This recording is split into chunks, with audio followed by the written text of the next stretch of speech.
Hey everybody, I'm Tom Tobey. Was on EQ1 2002 at Pop till 3.5 years, up through depths of Dark Hollow. I left the company for 3 years, came back, and I'm just hit 12 years. So mostly the last 12 years have been EQ2, but I'm doing as much EQ work now as I'm doing EQ2. So it's you told me 20 years ago I'd be animating new monsters for EQ, I'd say you're crazy, but it's what I'm doing. Yeah, 20 years. Damn, dude. So, 18, 18, 20, 2002, so 18 years ago. yeah, rounding up's Nobody, fine. nobody stayed at a game company for 12 years back then. That's unheard No. of. You just bounced around like crazy. Yeah, it's like it's weird because I'm an army brat, and so like the idea of working for an organization for 20 years and then retiring is like, Yeah. my dad, that was the thing. My dad retired twice already. And so like he retired when he was 37 because he joined the army when he's 17. And so that idea of working for a company for 20 years and then maybe being able to retire sounds magical. But even spending that much time at a game company, it's not. I realize I'm gonna be making games and shit forever. Tom, so your internet, we're experiencing another one of those California internet brownouts at the moment. There for a second, I was like, is Tom just staring very intently at the screen?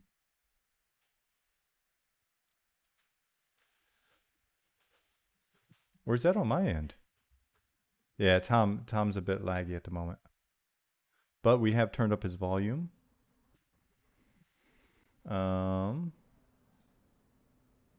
yeah, so he'll be back. I'm back. You Back? see me? I don't see you at the moment. I see you. All right.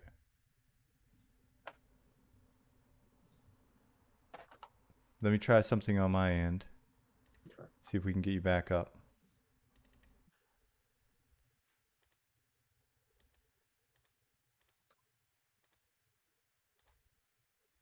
You see French bulldogs. I see the feed again. All right. So,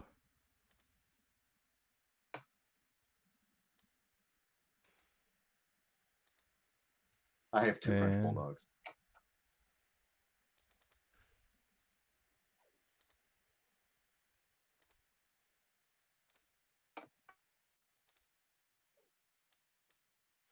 cool, man.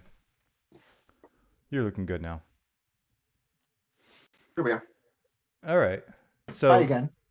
yeah. So, before you got to SOE, you're were you where were you in Australia or you were somewhere? Yeah. So I'm trained in 2D. I trained with an ex Disney animator. So my background was in 2D films, and I just kind of fell into the game industry. But right before SOE, I was I was I got a job in Australia in Brisbane with Hmm. EA. That was supposed to be for 2 years. 3 weeks in, they shut down the studio, and we're like, what are we going to do? So they kept trying to have a game for us. The small team, they laid everybody off, but and a few others, probably because they were embarrassed. They just moved us to Australia, and they tried to keep it going for a little while, but after 6 months, they sent us home. So we had a 6 month vacation in Australia. We just went everywhere on the weekends, wherever we could to see Tasmania, the Barrier Reef, Mm-hmm. wherever we could go.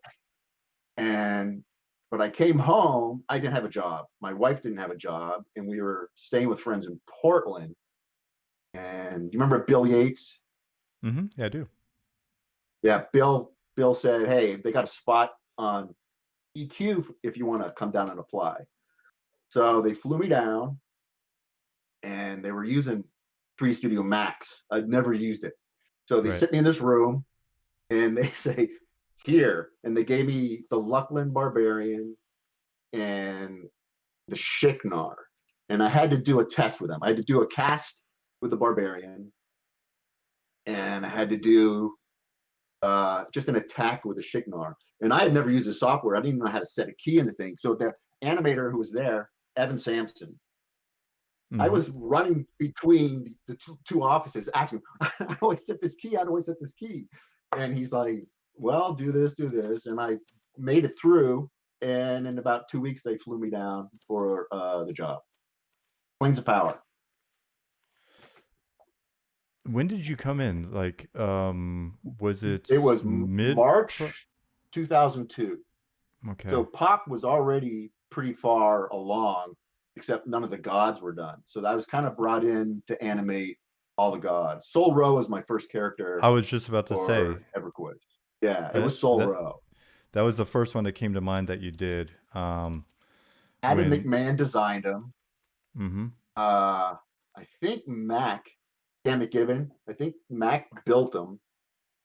And it was just trying to figure out. Max is an okay software if you learn how to use it. I was just trying to learn to use it right on the fly, and it was tough.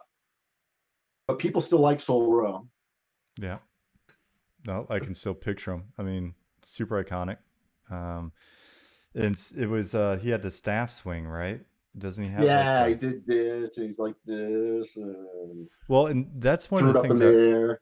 I remember because you came in and you're kind of like, why can't we do this crazy shit? Like, what about blah, blah, blah? And it's like, I think a lot of us were just kind of like, oh, we can do that, on some of that stuff. It was figuring it out on the fly. It's funny when I came in, there was a pretty tight group of artists. Do you remember? They were all downstairs. All the designers were upstairs, and then the whole other area was all EQ2. And I think the week that I got there, or the right around then, all those guys left to go to Sigil. They started Sigil. So I didn't Hmm. really know a lot of the people that were on EQ2 before me because a bunch of them just left. Yeah. And so Butler, um, we shipped in October of 2002 planes. yeah, it was October or November.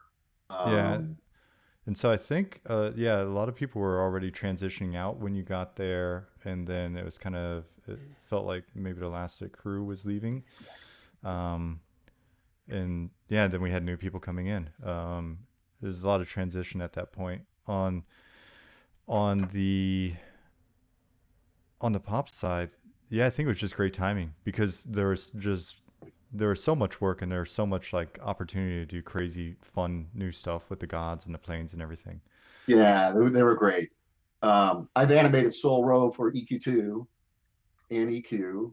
I've animated Ralos Zek 3 times for EQ1, and we did him a version of him in EQ2, and then we did EQ. This last expansion, they needed Ralos Zek, and the assets don't exist anymore, or we can't really use them. So Dave Brown, he's the character lead on EQ2. He goes, "Let's just build him again," All and we right. just reanimated him, threw him back in EQ, and he's also that same model on EQ2. He looked really good the third time. I'll say that. Yeah, well, if you get enough practice, right? No, it's Exactly. amazing model the first time. It was so fun working on Pop and just seeing that stuff to come together because it was so often that when we came up or came down from the design area, come downstairs, see what was going on or whatever, there would either be a new concept or something modeled or animated. It's just like, oh my God, that's going to be so cool. Bobby And asked, who else was there? Mac, Corey Rolfs, Dante Fugit.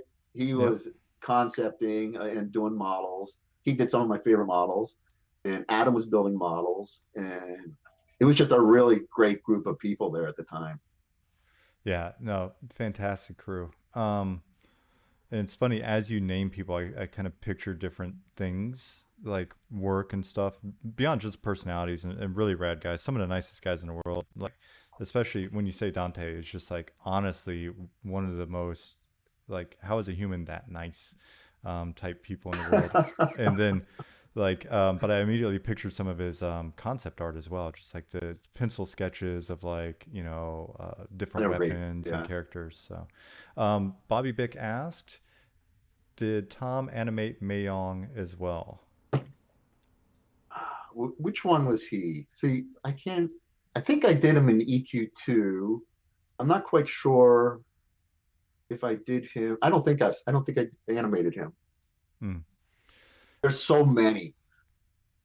So I'm gonna bounce Yeah, I'm back not to sure. your Australia adventure in a second, but just real quick, um, you know what? I might as well get that out of the way while I'm still thinking about it. So you were mentioning the Australia thing, and the reason why I asked and I remembered Australia was because when you showed up and it was like that was kind of a buzz in the industry at the time. It was like this studio that people had been flown out to, and then it just immediately it like dissolved when people got off the plane, and then Yeah, so that's my story. And it was a crazy cool. It was the studio was in a place called Surfers Paradise in south of Brisbane, that sounds promising. and they told me we're going to be moving to Brisbane, so you're probably going to want to get an apartment in Brisbane, which was an hour north, and they never moved. So I was commuting an hour.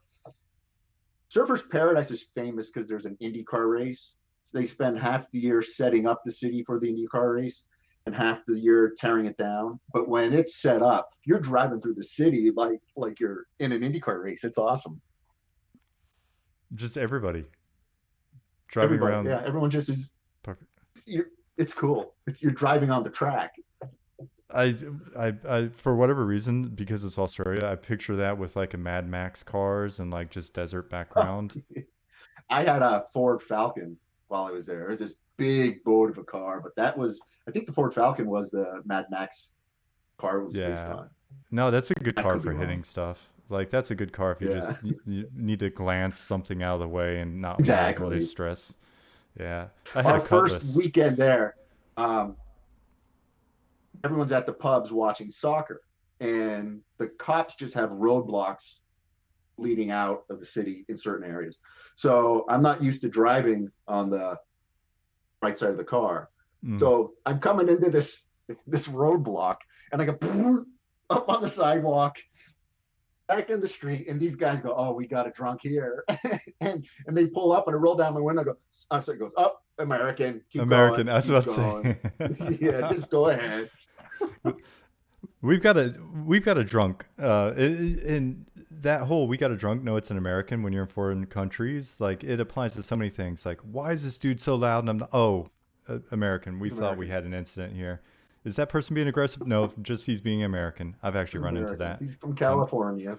I'm sorry, Germany. And so yeah, man. Oh, there was a mention of Utes. Utes are badass. The utility truck things, they look like badass modern El Caminos. Did you see any of those? Tell me you did. No, we didn't see any of those. We didn't see any of those. I don't think All so. That was 20 right. years ago. Yeah, well, if you saw a badass Ute, you'd remember. Uncle Fuzzy Bear I says, probably remember it. "Hi, Tom Toby. I love all of yours and No, Norbin's Brent, that's works." Aaron Business. Yeah. Oh, cool.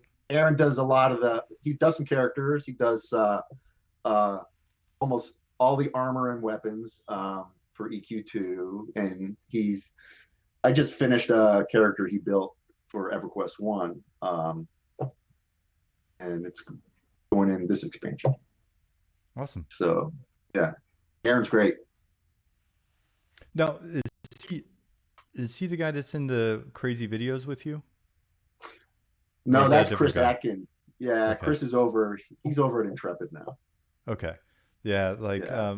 so people have been sharing those videos as especially once they heard you're coming on the stream. So we We watched the had duck so much fun video, making them. the meat That beast was a real video. fun time. Yeah, the meat beast. So the meat beast, we were doing all these mounts, and there's this meat beast in game, and it's this weird cow raptor. Mm-hmm. and it's not a nice looking model. So everyone's like, well, can you make the meat piece amount? So we were just going to drop it on the old model, and it just looked terrible. So we ended up rebuilding it, and Chris and I would be just sitting there goofing on it, and it just turned into this big old video, which was a lot of fun. He took the milk in the face twice. Yeah, it just looked disgusting. I'm sure if that was Texas in the summer, that would have just been the Oh, worst it was experience. hot, and it was warm. Dave Brown, our character lead, waited outside the door. They wanted it to be a real surprise for Chris, so they'd open it up, and he didn't throw it. Then he closed it, and then they'd open it up, and he didn't. And the video guys had this high def slow mo thing going on, so just so it would be like. There was a lot. There were so many people in the studio who were involved in that. It was a lot of fun. The videos turned out really well. I mean, it was like good production values. They were fun. So yeah, it's yeah, man. So we just had a question pop in. That is, you joined the team as artist at an interesting time. After Pop Eldon, there was a really massive shift in art style with There was Gates of that Discord Omens and Omens of galore. War. Yeah. The characters got kind of un-EverQuesty, in Mm-hmm. my opinion. It just kind Mm-hmm. of mean spirited. You know, everyone had one guy clawed his eyes out and sewed his eyes shut, and that was just a art director was brought on there and had Yeah. a weird sense of what it should be, and it just took a dark turn, I think. And you can tell because I don't think a lot of those characters are a lot of fun. They're not animating well, and Mm-hmm. just that happens. I think EverQuest has 78 different art styles in there. It's hard to try to find where's the middle ground to bring it all together. It's Right. tough. Well, it's a nice palette of reference, and to kind of look back and go, okay, if we were to do it again, like which of these styles would we want to like sort of evoke? Yep. That's something we're talking about all the time right now. So Yeah. Ooh, I think interesting. the art team knows where to go with it. Hmm. That yes. So when you say it like that, I'm like, and where are they going? So definitely So like perked up. exactly. We're going somewhere. Mm-hmm. Let's see. So yeah, thanks for the question, Dantron. So you got on Planes of Power, got that was just sort of like got immediately sort of pulled into the mix. I think the momentum from that project was crazy. I felt like as a team, we were a really brand new team. Like it was a new design team almost entirely by the through that project and by the end. We had legacy like artists and stuff in place though, for sure. There are like people that were there when I got Legacy there. Ykesha, you remember that came on so fast. They wanted an expansion. I mean, we finished Pop in October, right? And Robert Fister's like, we need another expansion. And we're like, when? And I talked about this with Rob Ellis. They go, we want to ship in February. I think it was February we shipped Yeah, we Loy, did. No, we right? shipped. Yep. And they go, and we want a new player race. And we're like, there's no way to do that. So we had a list of possible characters, and we're going da da da da, and I go the frogs. Well, the reason we did ended up with the frogs is they could share animations. The male and female frogs they're the exact same animation, and so that would save animation time. Corey Rolfs built these frogs off of Dante's um, concepts, Yeah. and that was a fast turnaround. I remember the Christmas was it the Christmas break for that? They gave us a huge Christmas break one time because everyone was so burnt out. It went from like December 19th till January 14th. I just remember they said go home, but it must have been after that one because we were busting ass through Christmas on those frogs. Was that Do you remember? I've worked through so many Christmases that it's hard to track the ones like Yeah, now that I'm in Europe, I like have vacations and stuff. It's really weird. I've almost forgotten what it was like to work back then, but like the idea of working through Christmas is fairly normal.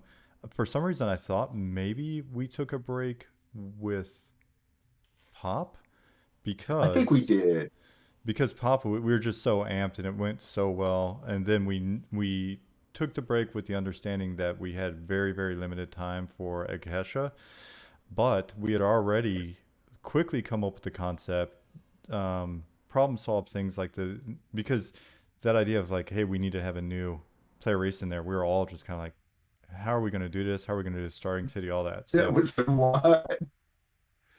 yeah, your face. So your internet's a little spotty. Your face froze in the perfect expression of what it was like when they came to us with the sort of list of what we need to accomplish. So Tom will be back as his internet catches up, but take a moment to soak in the expression of just surprise. That was us. Fortunately, the artist did come up with a good solution. Like, hey, we'll just change the coloration and put a little. Yeah, his internet's fine. He's just staying very still. That is the secret ability of an animator. Not being animated.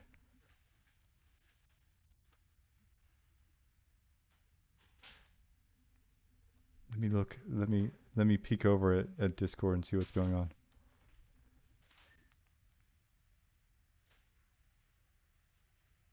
It's still there.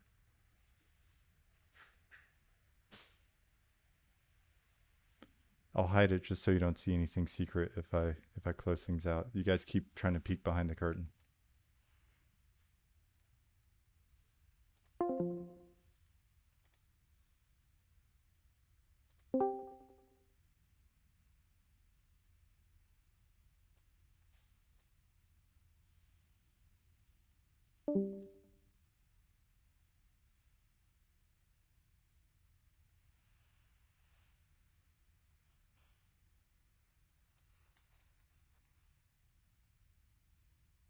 Hmm.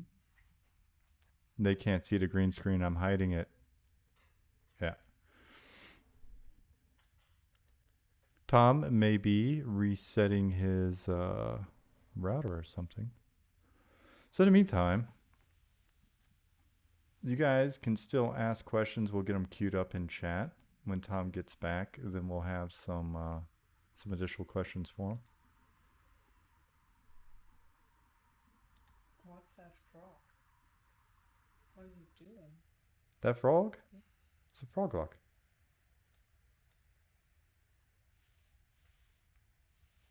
Is that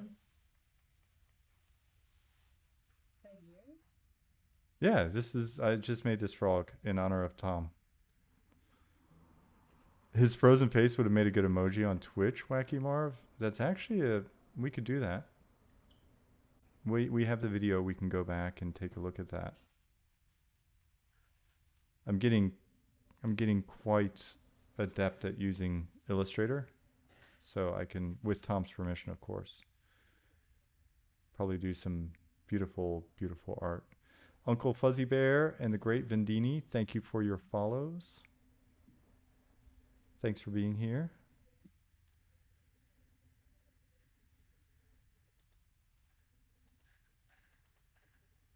Tom Tobey, where are you?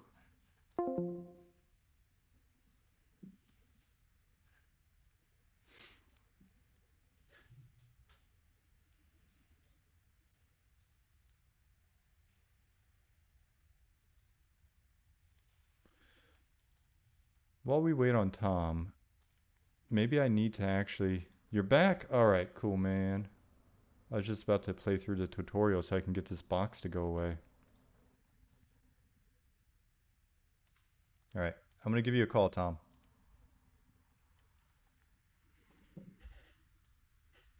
We'll edit that part out.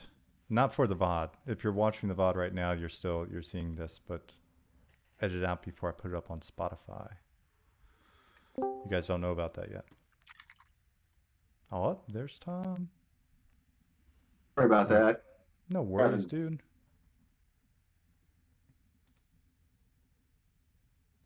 Cool. And he's back. Let's see. But yeah, so we were just talking about the fact that I think what it was Pfister, you know, for all of the various things that people remember about Pfister, you know, he was a very I loud like and Robert. interesting I man. like I love that guy. you. Just you gave back to him what he gave you, and you were fine. Exactly. If It was you all if you in jest. if you ran for the hills when Fister was around, then he was going to eat you alive. But I liked him. But he was the kind of guy. So when you say like we finally got like 2 weeks to just go chill, that was the kind of stuff that was always on his mind. Like when we were sort of talking behind the scenes or whatever, like he was always trying to find some way to, even if it didn't seem like it when he was in Robert mode at work, behind the scenes it was like, all right, how do we take care of people? Yep. So yeah, especially with the craziness that was Legacy of Ykesha. So, um, There were a lot of pirates in there. Do you remember all those troll zombies too? They were really gross. yeah. Well, and it was all part of the compromise. Like people, I think I've tried to go through it in discussions in the past and talk about sort of the various design decisions that were going on during that time in order to get an expansion out in 4 months. A lot of what you saw there was just based on that. So all of the reskinning of the zombies, etc., or reskinning of the trolls to be pirates and zombies, and the various pirates that were in there were basically just um, reskins as well. It was because it was a hell of a lot faster for us than making all new models. I tell you what, Tom, what I'm going to do is I'm going to see if we can do voice, and that may actually work better. So let me shoot him a message.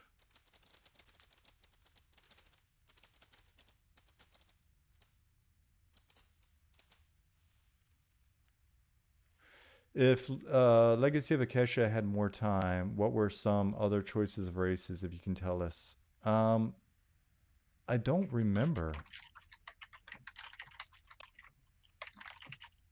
I don't remember. Yeah, I'd prefer to keep video as well because Tom, you are animated. Um, let's see. You're back up? Yep. You see Yeah. me? Yeah. Cool. So I'm cool with the pauses. So if there's a pause, we'll pause and I'll ramble. Were there any unused potential races that made it to animation stage before being scrapped? Not really, because there's so much work that goes in once I start animating that it's pretty nailed down what we're going to be doing. Yeah. Because it has to go through concept, then modeling, and then it gets to me. Mm-hmm. And I would also say, yeah, by the time you put that much work into something, it seems like it's getting finished, right? We did a rabbit mount for EQ2. I don't know if you saw that video, but there was someone who did not want rabbits in EQ2. He said, EQ2 is a serious game. We can't have rabbit mounts. So that just made me and Chris go full drive to get these rabbit mounts in. As soon as someone says that, it's going in. And it got to the point where he was so pissed off, he wouldn't allow the video to be shown. So we made that video and it just sat there. And we're like, he said, no, you can't show it. So Holly at one of the fanfares just got up there and played that video. It was awesome. Love it. Yeah, the same there was a so I think there was the Christmas party. That would make sense timeline wise, maybe. So there was a big party where like all of Sony was flown in, all of Sony Online was flown in, and we did our presentations, right? And we did the presentation for Legacy of Ykesha. That was the announcement. So that's when we revealed to the company that we were doing the Froglocks, we were doing pirate Was that trolls, at the zombies. Aerospace Museum? Was there, I think they had best parties back then.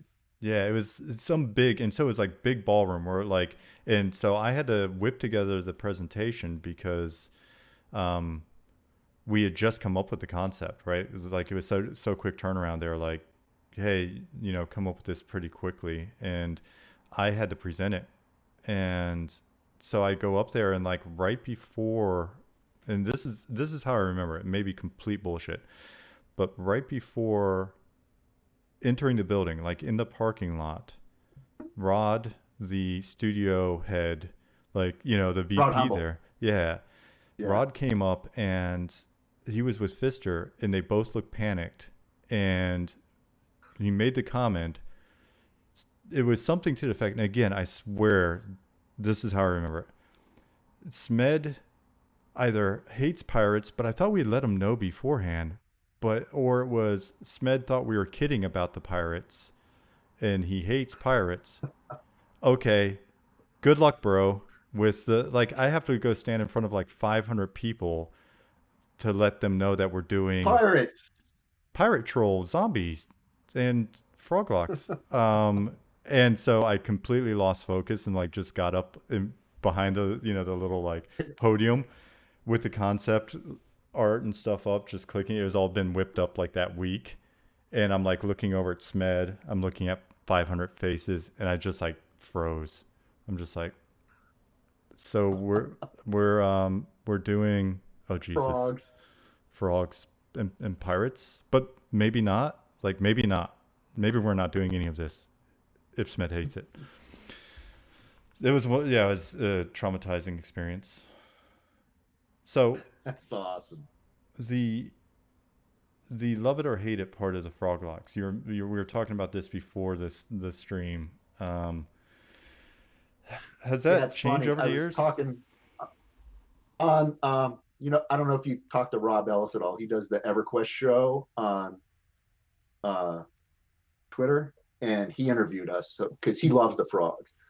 And so here I am, the thing with EQ players, they just love some things that I think are just the worst. Like some guy, I start talking about how we replaced the frogs, and we wanted the frogs to replace the old frogs.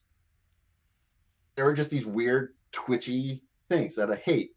And on that feed, people are just like, how can you say that about the frogs? You're replacing them. And it just went on, the hate I was getting because I didn't like the original frogs. Wait, And you mean the original froglocks? You don't like those? yeah, the original ones in Guck, that are just walking around like, Tom, we had hoped that we were going to get rid of those with the new frogs, but Tom, we didn't. You can't. You have no, to keep them. no, Can't take anything out of this game. no. All right, next topic, Tom. We're in dangerous ground right now. They may burn the place down. All right, so Right, here we after go. frogs, It wants the playable frogs to be the Guck frogs. There we go. Here it uh-huh. comes. Stack TV. Get out your pitchforks, folks. Oh man. Yeah. So yeah, next story. So then after Legacy of Ykesha, So, let me jump in. Right around now, or right after Loy, EQ2 was starting to work on the frog locks for their game. And it was weird because at first these frogs were just like kind of the EQ2 Kara, where it's a dude wearing a cat head. Well, they were dudes wearing frog heads. It just was really odd looking. So I got drafted and I didn't want to go. I wanted to stay on EQ1, but they said, hey, Tom animated the frogs in EQ1. Why don't we have him come over here and do the EQ2 frog? So I said to Fister, listen, I'll go help. I'm not leaving because we were making good money on EQ1 at the time, and I didn't want to lose that. So I so said, you I'll go just help. spilled the beans. Everybody, when I've described like when I got yanked off EQ1 to go to EQ2, and I'm like, no, I just really want to stay on on EQ1. Everybody's like, man, see, it was that passion for. No, it's the money. It was just the money. No, there's money. I'm kidding. I really do So love I went up and EQ1. I spent EQ 6 weeks giving. I think my frog walk, run, the idle are still me in EQ2. That and There's a lot I've been slowly replacing in EQ2. That a lot of people don't know I do that, but I do that. You just sneak in and continue to Yeah, slightly change it. yeah. I And don't tell you Carlos or any of those guys. just a little bit, you know how much to tweak that no one will notice. Yeah. So there's a question about so let's see. Shatarg asks, so what do you think No, about the those. new models in EQ versus the old? Okay, this is something I talk about a lot. The original EQ player models. Is that what he's talking about? Probably. Yeah, I would say that's the primary, but it bleeds over. There's a certain charm. I'm going to lose you again. Yeah. We'll wait on you. Okay, you're there. And I can hear you. Okay. Okay. So there's a certain charm to the original characters that I think they're animated terribly. They're just, in my opinion, and I'm very opinionated, they're just horrible. But there's a charm to the models. When the Luckland models came, I came after the Luckland models. Yeah. They threw away everything and made even uglier models. So I don't know if a lot of people know this, we were going to redo them again. We were going to do,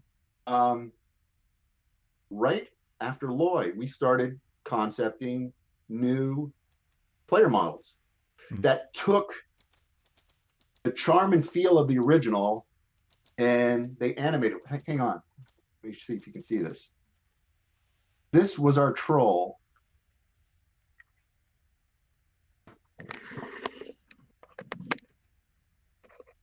There. This is the troll we were doing. So it kind of kept the flavor of the originals, but we were updating them.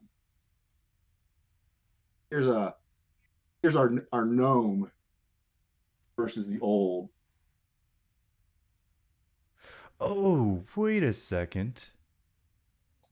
So we were doing this. We were going. Here's an ogre.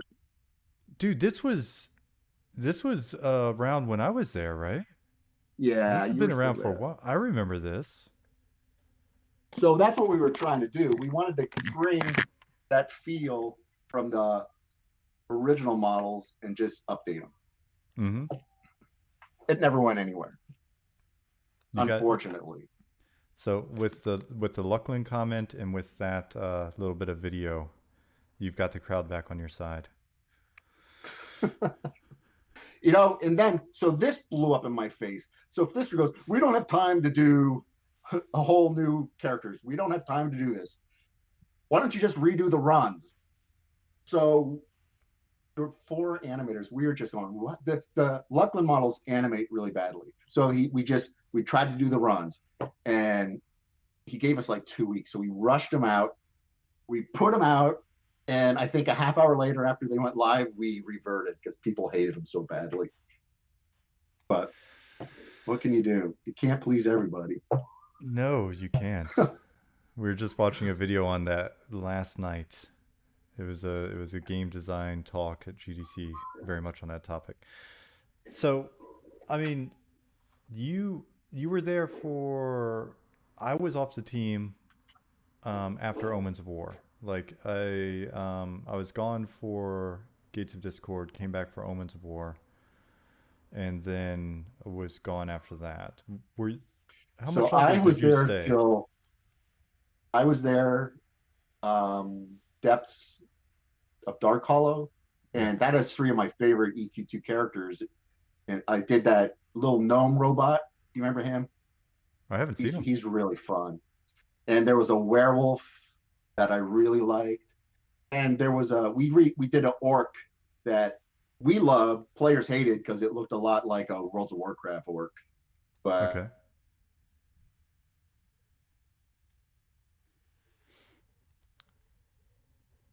Well, Tom is frozen for a minute. Is that true? Because I'm not familiar with any of those 3, so I have to rely on chat to tell me if. I don't know. Maybe they like it. I remember at the time on forums, people were like, "This looks like a World of Warcraft orc, but I like him. And that there was a couple of good ones. There was a new kobold. There was the werewolf, I think, is really good. And that was Depths of Dark Hollow. That had some good monsters again. That started feeling more like fantasy to me and less nightmare claw your eyes out kind of stuff. Right. Yeah, which can at times be preferable. Yeah. So different art director again, right? Who was on Depths of Dark Hollow? I think we were art director less, and they were just kind of former art director was pulled onto another team, and Fisker didn't want to put anyone in charge, so he just said, "You guys are doing fine. Just do what you're doing." And so we had Adam, Dante, concepting, Corey, and we had 2 or 3 other animators with me. And Sean Johnson, Evan Sampson, Jason Zerpolo. He's up at WoW now. And I think we were just off on running. But then I left. I didn't finish Depths of Dark Hollow. We went to Seattle. Okay. And San Diego was so expensive at that time, and we really were looking to buy a house, and we just couldn't afford anything. And we thought, let's go to Seattle. Maybe that'll work, right? Right. So I went. This is cheaper before in Seattle? DC Online. No, it's not. Yeah, that's what's up. Monolith was making DC Online, right? And I was going to go work on DC Online up there.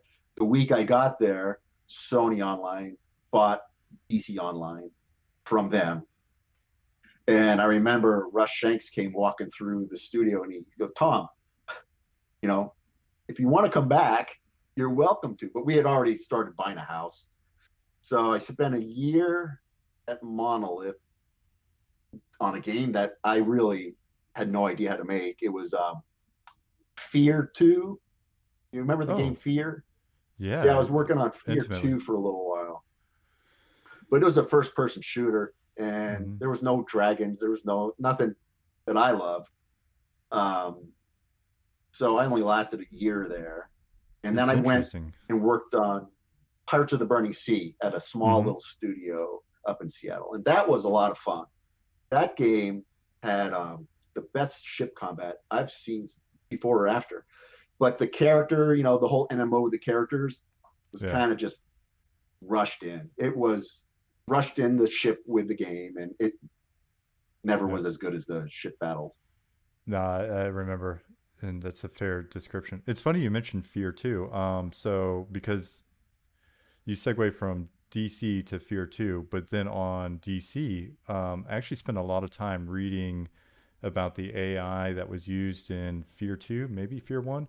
Anyways, a dude named Jeff Orkin did something called goal-oriented action planning, and it was incredible. And we had that as the basis for a lot of our AI on DC for a while. The problem is it's just too good and too unpredictable. And it was just like, it wasn't going to work. So it got yanked out. But yeah. So that way Monolith did their character design was really kind of cool, though, because they took the DC characters and they had Bruce Timm, the animated style. Yeah. And they had Alex Ross, and they're trying to figure out they just took that and brought it into the middle. And that's kind of the direction they were going in. It was a neat look. Yeah, I would have liked to have seen it. They were also doing the Matrix Online up there. That's right. And Sony bought that too. Yeah. Yeah. And but you were only up there for what, 3 years or 3 years? Okay. It was 3 years. So I got crushed by the rain. I couldn't take it. You can't leave San Diego, in my opinion, and move into Seattle. Your body doesn't like that. So when Pirates came out, it was pretty obvious it wasn't going to do well. And I started talking to Bill Yates again, and Bill said, "Come back, we're going to make EQ3. We're making EQ3." And I said, "I want to be a part of that." And we had to sell our house. It took 6 months to sell our house, but Bill was great. He held the spot open for me for 6 months. And I came back to EQ2 thinking I'd be working on EQ3. And that thing just kind of floated in development. nowhere. So I just ended up spending all my time on EQ2. Can you give us any sort of like a picture of what that was like though? When you talk about it's like the development sort of It floatiness was, that was there. yeah, let's see, they had Dante was pulled on to the uh, development team, to do some previs and stuff. Mm-hmm. And I think there was a weird picture that was released, sort of this bald guy with a feathered collar. And it was just a weird picture that um, didn't feel like anything. And then Rosie, who was on the original EQ1, was brought on, Yeah. uh, and Bill was on, and it just never really developed into anything. Well, I guess it developed into Next. Mm-hmm. So it went somewhere. Was the challenge on like did you feel like it was trying to find its like visual identity or was it more of a just Yeah, what is the exactly. game? It was, what is the game? It, a lot of people think this is my problem with EQ Next is it felt like someone who never played EverQuest said, hey, let's make EverQuest. It didn't look like EverQuest. It didn't feel like EverQuest. Um, and it never worked. It should never have been announced when it was announced because it was years away from being even playable. Why do you like was it just to satiate the curiosity or to keep people engaged or whatever? Like then why was it announced? You think? I think it was announced because someone rushed it out there thinking it was gonna make it. Mm. And it's really hard to dial in what makes EverQuest. You know, especially when you're not talking to the original team. Alan Vancouvering, I mean, he's 500 years old. He's got to know some EverQuest knowledge, right? So talk to him, ask him what he thinks about. We got all these guys on Q1 who no one even says boo to them, and you think they would have some great ideas on which way to go with this thing. So that's one good thing about Darkpaw is we've all become one team. When Yeah. I was on EQ2, there was the EQ2 teams over here, the EQ1 teams over here. Um, they came to us and said, "Can we get EQ2 characters into EQ1?" And there was no way to do it because it just didn't exist, the tech week for doing that. So we had to develop that. And that was probably 5-6 years ago. We did a Pegasus. Mm-hmm. And that really is what sucked the EQ2 team, art team, back to EQ1, because then we were pretty much just exporting EQ2 assets into EQ1. Right. And now we're getting requests from Vancouver for EQ1 original stuff that we will port over to EQ2. So it's kind of going back and forth. So for those of you in chat that don't recognize the Vancouvering name, that is Absor, and not to dox him, but yeah. So that's Absor. He is old as dirt, but I really love the guy. If you see him, talk to him. Can you please tell him to return my calls? I would. Oh, Actually, definitely. Yeah. I would love to. It would be a high point to be able to, you know, talk to him a bit more, maybe get him on here. No, he's really honestly one of the coolest dudes. And yeah, been there for if you've been there 18 years, he's been there 20, Oh, right? yeah, maybe even 100. Yeah, or 100. We found him in a time capsule under the building. Exactly. He's like the super soldier serum. Yeah. That went the wrong way. Oh man, he's the Benjamin Button of EverQuest. He's getting younger. No, he's definitely not coming on. That's super unprofessional of me. I love the guy. This isn't actually my profession, so I guess I can be unprofessional. So yeah, man, like there are a couple of comments in here. Don't want to ignore them. Editor asked, "Who decided to give crocodiles 6 legs?" Oh, is that in EQ1 or 2? I don't know. What is that? I'm assuming EQ1. I'm assuming not an animator because animators never want anything to have more Who than like decided one to? leg. No, it's funny because our team is really small, and it's a team of, there's so much talent on the team right now.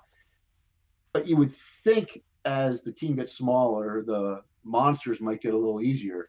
But this expansion, I've got 6 legs on this dragon. I got tails and tentacles, and it's all hitting me at once right now. It's all just coming in, and I've got 4 months to get about 8 months work done. So it's crazy what they don't hold back. Get No, Kyle, he wants this, and I go, you want forearms on that thing? And he yeah, had Kyle Valley on it. Valley. every single time, man. Like every time, if you want to see an animator's head explode, first of all, give them a nice tight deadline, and then bring in tentacles, lots of tentacles, few legs, throw some wings on Basilisks, it that's as what they well. are.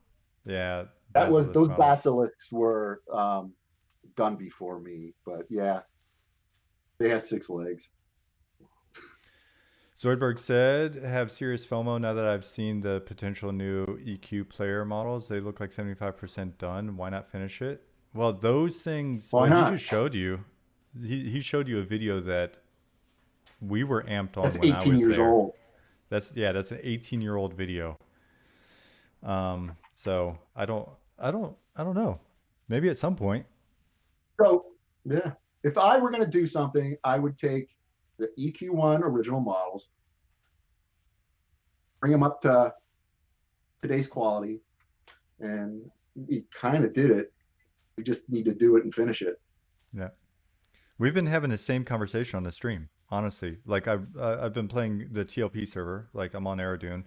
That's what kicked all this off. And I look around at the zones. I'm like, you know what? I love this zone. I wouldn't add another object to it. I like it nice and sparse and blocky and polygonal. Good. Update it a little bit. Player models, just update that shit a little bit. Doesn't need to be fancy. Yep. I prefer it. Drop it in Unreal. Yep. Put it in Um, Unreal, and we're ready to go. Well, some of our fans are plopping it into Unity. I've been following that along as well. It looks pretty good. You can run around the zones in Unity. It's amazing. Um, That's awesome.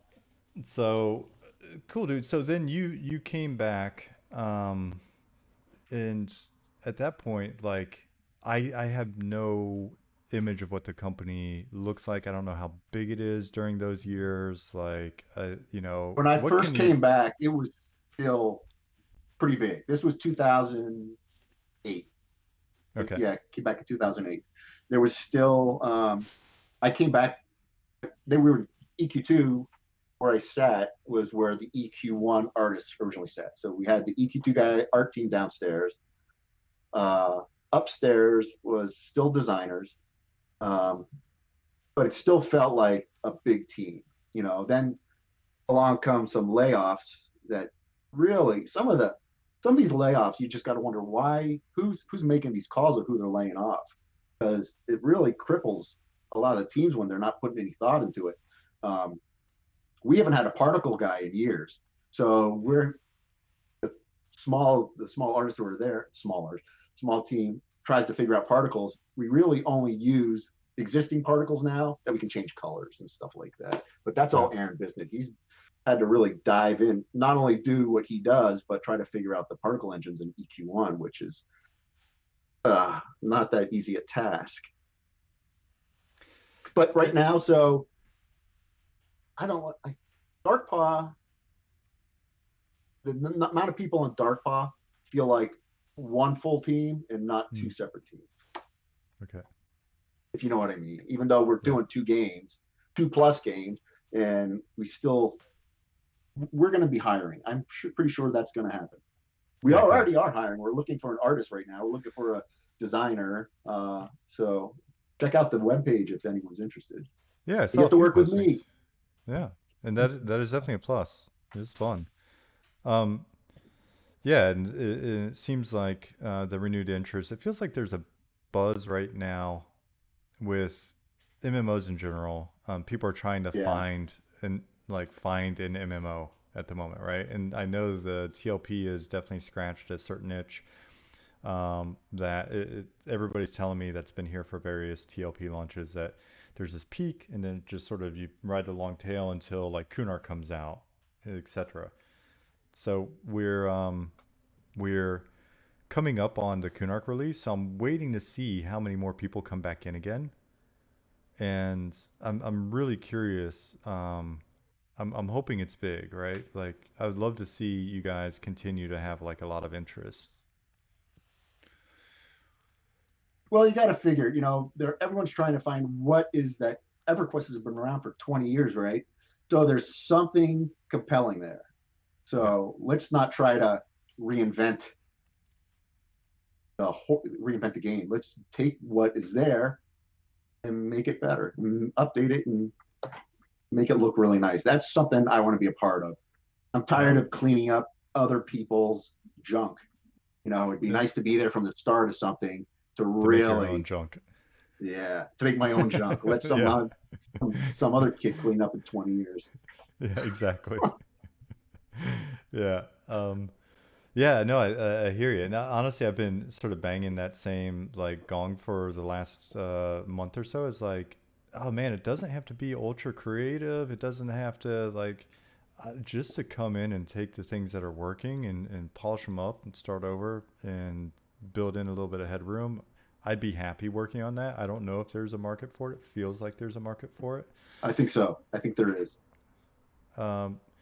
Brent Copeland said, looking for any web marketing, video, audio jack of all trades.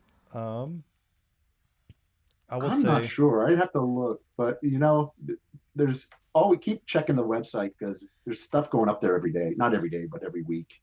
Yeah. Brent, keep an eye out for it. I'll vouch for you. You've been a huge help so far. So Brent's been helping me with some stuff behind the scenes, including helping get these turned into like a little podcast. So I actually uploaded that stuff. Edit out all the dead air. The pauses and my rambling and bullshit unrelated stories. Oh yeah, we'll fix everything in post. Yeah. So I got to see the first one we uploaded on Spotify today. That's pretty cool. Oh, that's awesome. So let's see. A lot of people talking about the TLP, sort of the comeback. I'm checking that out. Gypsy Prince asks, is Darkpaw going to become more of a remote office?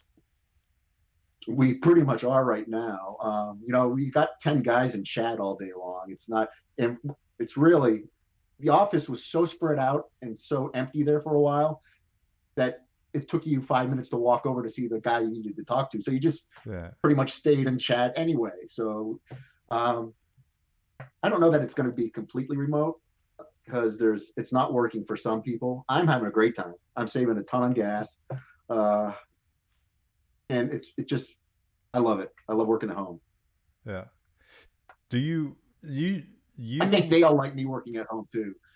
Yeah, I was about to say, you were always like swinging swords around and like doing combat roles and other shit. Do you still do that when you're animating? Sometimes, yeah, if I need to. I have a big giant wooden stick in the office. Yeah. Weren't you in the parking lot with a stick doing the Soul Row animations? Like when you first got there, we were like, who is this guy? I think I maybe was, probably.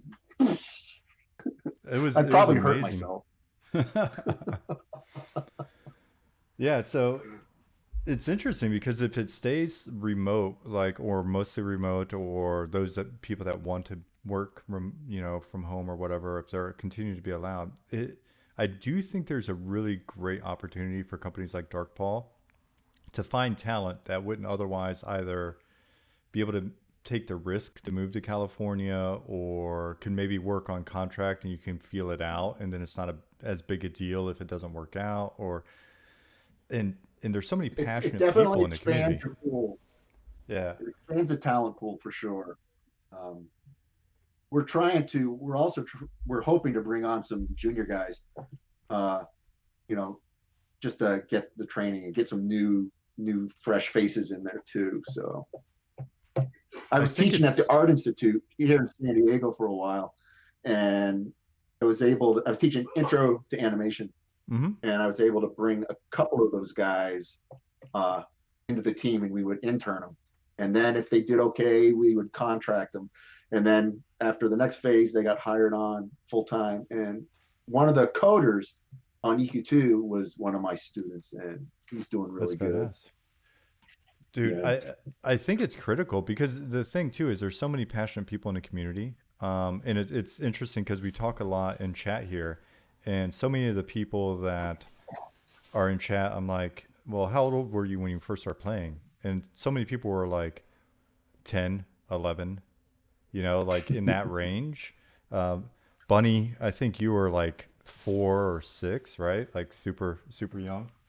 Um, so like there are folks now that are young and passionate about the product, but they don't have the industry experience, right? They may be living somewhere else in the U.S. or whatever at the moment, and if it is possible to sort of embrace that work from home or work remote and like get some of these people in, I would say, in my experience at least, passion and competence. Like if you can find competent, passionate people that like your product, it's so much better than resume, you know, like industry experience and shit. It's funny. When I first started, I really had no concept of what EverQuest was. It was in development when I was at 989 Studios up in the Bay Area. So I got to see a little bit of it. But when I came down here, I had no idea what this game was. And I remember the first time I was running around uh, Charval, uh, Mm-hmm. and I turn around and there's a player standing there, and it was just so freaky because I moved and he moved with me. I go, oh my god, this is another person. That was the coolest feeling. That first time you realize that there are 500 people here that are playing on their own. It's really cool. Do you remember that was also right after Pop? We hit like 124,000 online at the same time, and Fisk would run around. Everybody log in. Everyone log in. We have to get up. Maybe it's 119,000, but that was so funny. I'm My just trying to memory get that number up. was 118. We were talking about last night What actually. And 118? it Okay. was actually it was launch day of Legacy of Ykesha.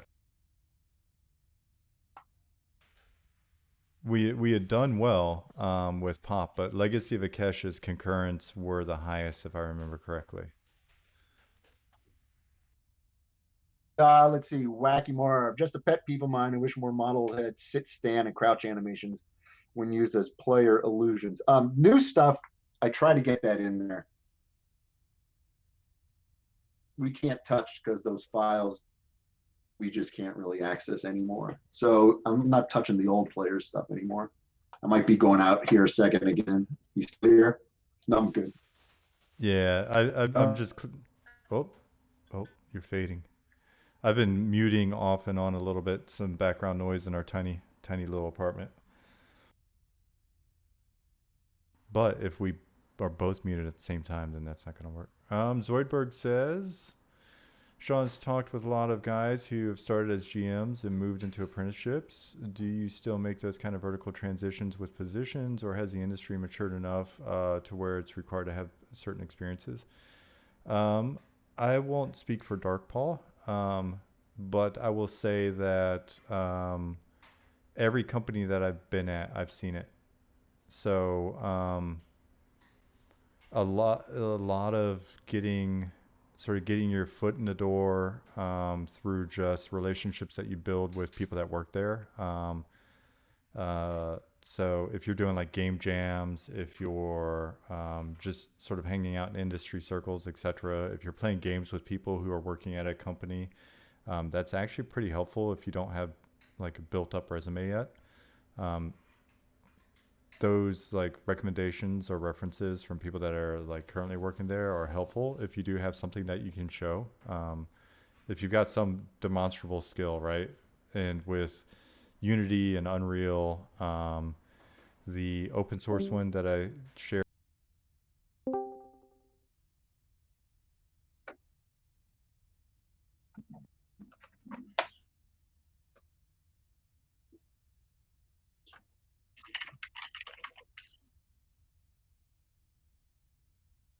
Okay. I've been told I'm way off topic. I need to talk about art. You're way off topic. You need to talk about art. Who said that? I missed it. No. Just someone from above. Oh man, you lost my audio as well. Do you remember where I was at? We're gonna have to edit the shit out of this one. We're definitely editing this video.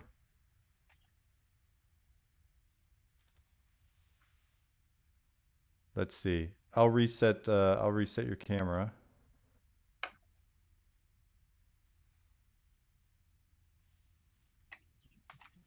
Let's try this now. I can hear you clearly though. Can you hear me? So yeah, Tom, Okay. basically what I was rambling about, or maybe you didn't hear a single bit of the response. Did you hear me read out Zoidberg's question about a lot of guys who started as GMs and moved into apprenticeships? We do still do that. You know, You still do that? Yeah.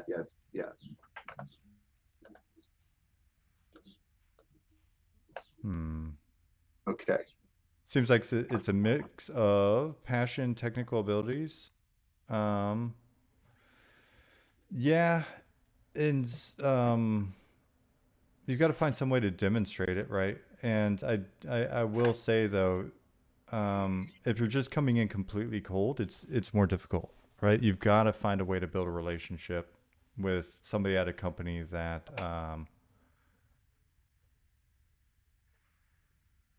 you're interested in, right? And if you're not interested in any companies, and thus you can't find someone to build a relationship or try to find a way to get your foot in the door, then, well, you're not off to a good start. So if you're getting into the game industry, if anyone's interested in this, it's always good.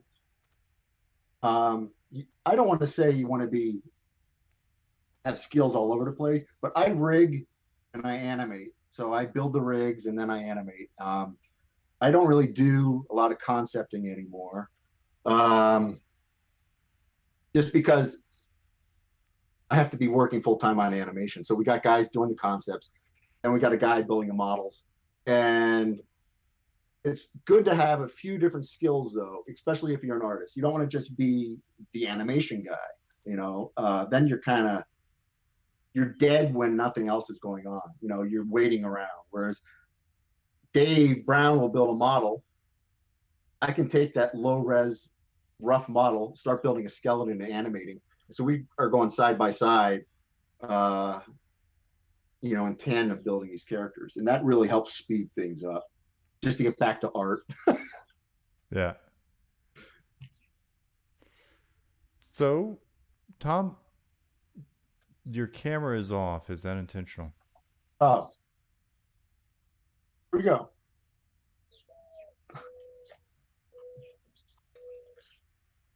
All That right. was Jen trying to shut me down. Yeah. Yeah. You're getting too close to spilling the beans. So, since she didn't shut you down, you can spill the beans now. So, what are you guys up to right now? I'm up to my neck in EQ2 expansion. Mm-hmm. I had a slow 3 months. We're doing a lot of outsourcing. So we were waiting and waiting and waiting. And now it's all hitting me at once. Early in the year, that's when all the EQ1 stuff came in. So from about January to March, that's when we were cranking that stuff out. And then right now we're sort of just all hands on deck getting these expansions out. Mm-hmm. Until it comes out. Yeah. Usual time, probably. Yeah. And so you said it was you and one other animator, or?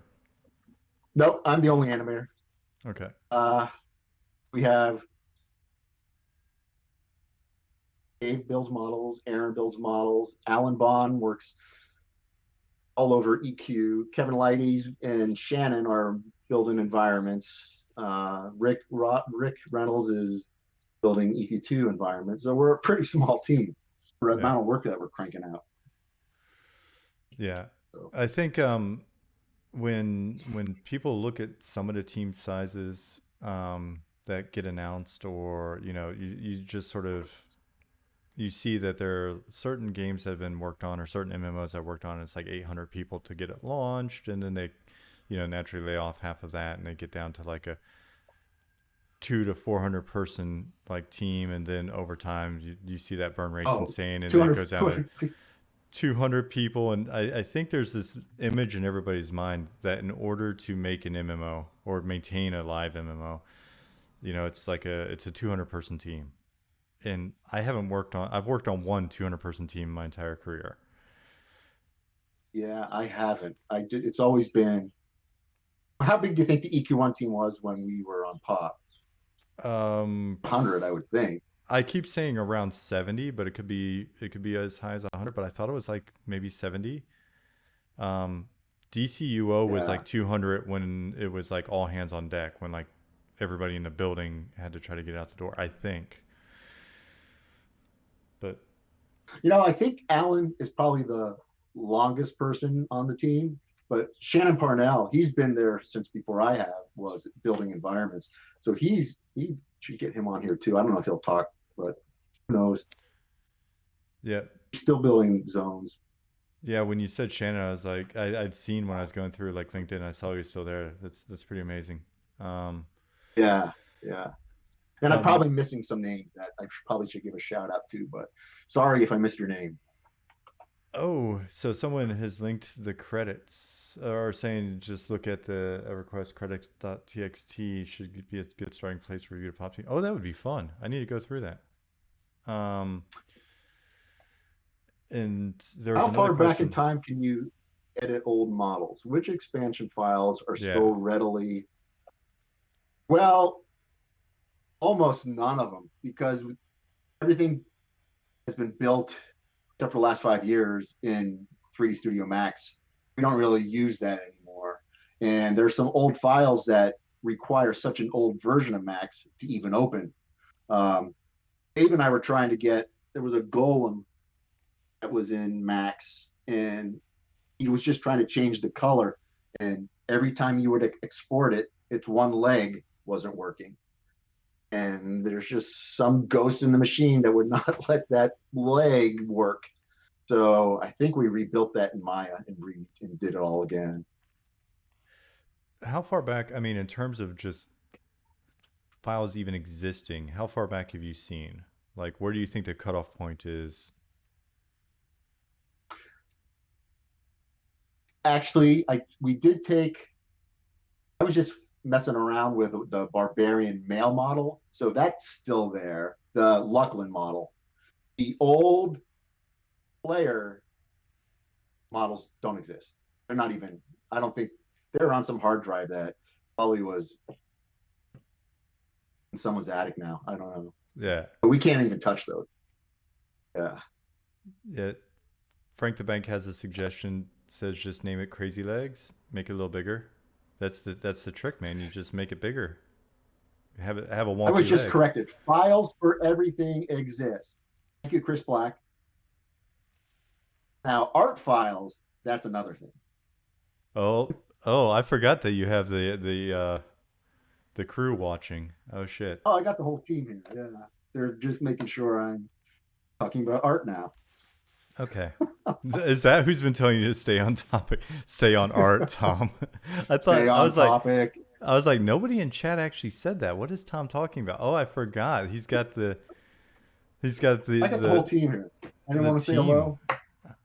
Pip's there. Hey guys,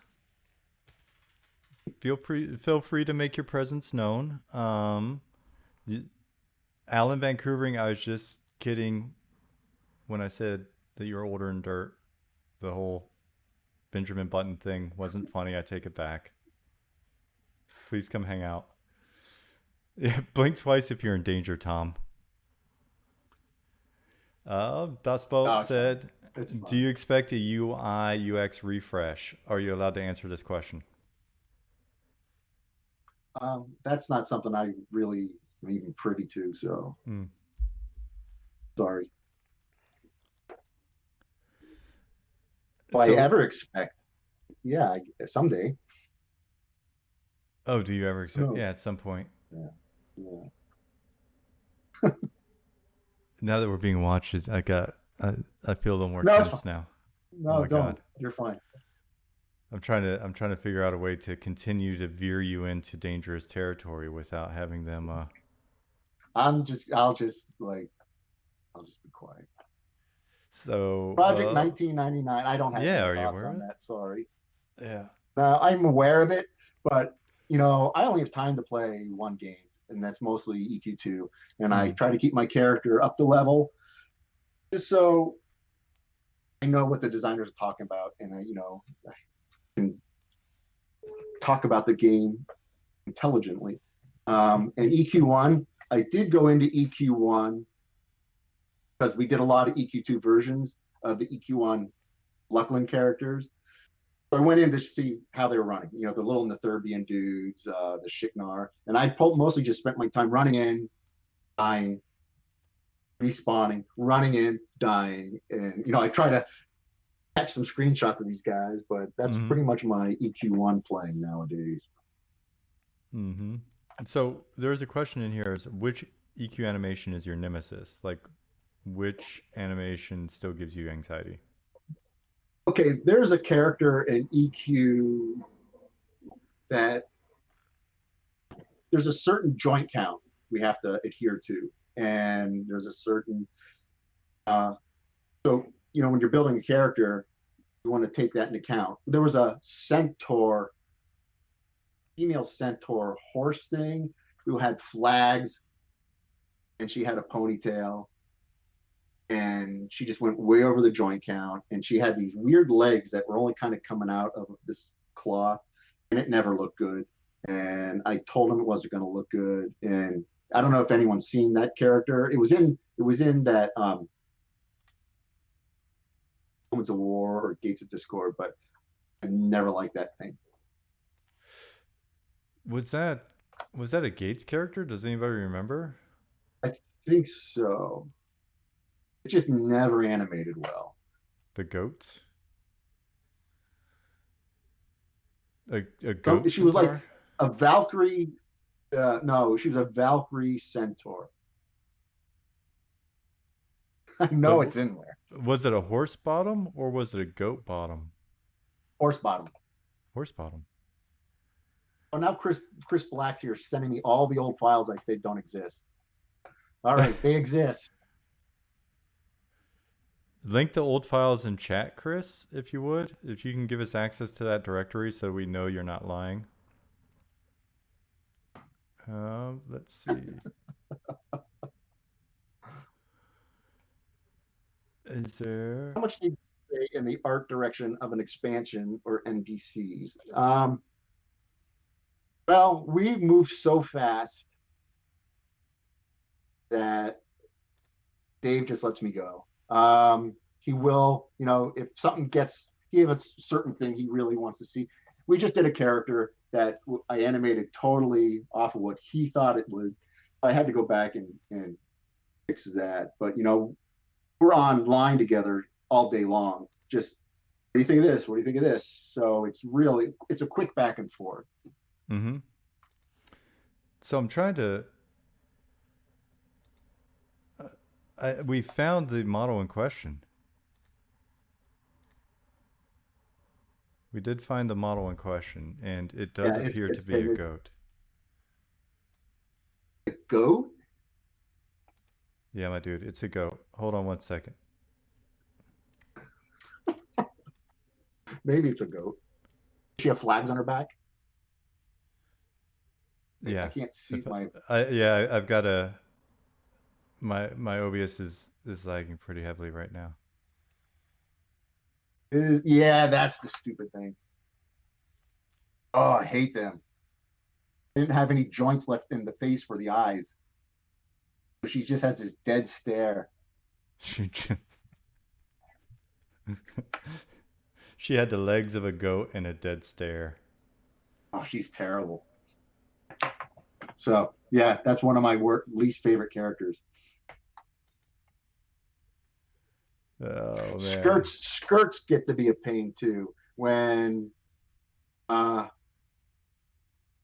I see a new character with skirts. I'm like, oh, can we open up that skirt and let's see some legs? Because they get really tough to animate.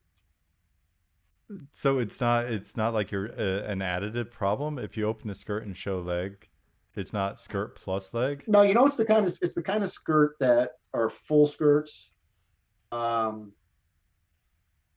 they just don't work well. They try to put that on a mount. Where's that skirt going to go? It's just a That's true. Side saddle. You could go side saddle. side saddle. It would be for dresses and for wizards. So, but mini skirts work. Kilts. Kilts, Kilts work well. mini skirts. Or there's a reason that if you're going to do a skirt, you can design it so that there's some kind of slit down the leg that lets it move a little bit. Hmm. Yeah. Fair. Um, Bunny said maybe that's why, like in every fantasy game, now robes always have pants. Probably. It just makes it easier. Yeah. Or you do it in Unreal and let Unreal do all the animation for you. Yeah. So it's funny. Like every once in a while, we'll talk about EQ facelift, like EQ1 facelift. It's like what if you just sort of update it? And it's like it's so massive at this point. Like, No, you don't have to do it the whole thing at once if you were going to do it. Give yourself start this chunk, then go this chunk, and you got to roll it out. You can't just say, as big as EverQuest is, boom, here's the whole sure. game. You'll never do it. You'll never be able to do that. I think the challenge though So is like, start small. can you keep up with the demand, or is it one of those things where all of a sudden then you're just introducing yet another new art style, really? If I were going to do it too, I would limit. You don't need 600 player characters. You don't need all these different races. Trim those out a little bit. That would be helpful. In EQ2, there's no reason that the elves and the humans shouldn't be sharing a skeleton. Whoever designed that, they all have a little bit different arm lengths. And then they threw in the Soga models, which don't pay attention to any rules. They're just, why did they just take those Soga models and put them on the head, on the bodies? That would have saved me a lot. Imagine, so I'm swinging a sword, right? And I'm applying that animation to a character whose arms are 6 inches longer than the other character. Now he's hitting something totally in a different area. So it's just, I know how to do this. So I'm hoping we get the chance, because you have to think forward when you're building an MMO. Yeah. So you referenced something models. What was it? You remember, I don't know if you were there then, because at EQ2, they sent for the Asia Pacific market, they wanted to do more anime style. Yes. So they sent those out. Some of them look nice, but then for some reason, someone said, let's bring them into the American market. And so we have player characters, we have the Soga player characters. You can pick one or the other. Yeah, and for some reason, the Soga troll looks like the Hulk. He's just weird. He's just strange, and it doesn't fit in with anything. Next time I go in, I'll have to look at it, because I was checking it. Chat was explaining the toggle to me for those models when I was in EQ2 the last time. Someone asked, can I reuse animations from models? It's difficult with EQ2 to try to get a character to use the same animation. They didn't make it easy. All the joints are in different spots. So what I have to do is copy the animation onto the new character for every animation, and there's 37 skeletons. You got to copy it on there, clean out the translation so it's only using rotation, and then it kind of works. Not well, but it kind of works. So I can use to some extent on player characters.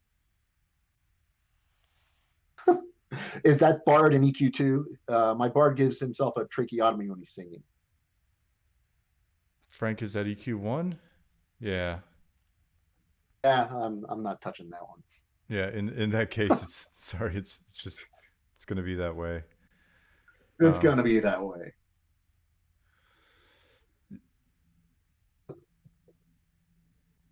yeah, it's I mean, it's got to be interesting. So you've been there almost 20 years. You're working on a game that I've come back to it a few months ago. I'm amped to see that there's still an engaged community. Um, there's there are people that like are really honestly passionate about like the world and the lore and the characters and like wanting Oh to yeah, see I've met this him. I've met him at again. Fanfare. No, we went to when we do the SOE lives. Yeah. I remember the first time we were going to do an art panel, and a lot of people said no one's going to show up at your art panel. There'll be 10, 15 people. And the first time we got in there, this was there were 250 people in there. It was I was gonna amazing. say. The whole room was full, and it was really great. So I get to meet a lot of the players.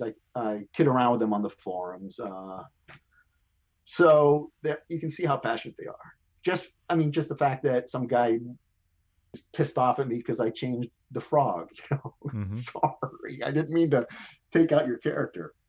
Yeah, well, and that's the other thing too is on one hand, yeah, there's a bit of a challenge like when you're doing things in your passion as well. I mean, you wouldn't be there for that number of years if you weren't passionate about the product that you're working on, the universe that you're in, etc.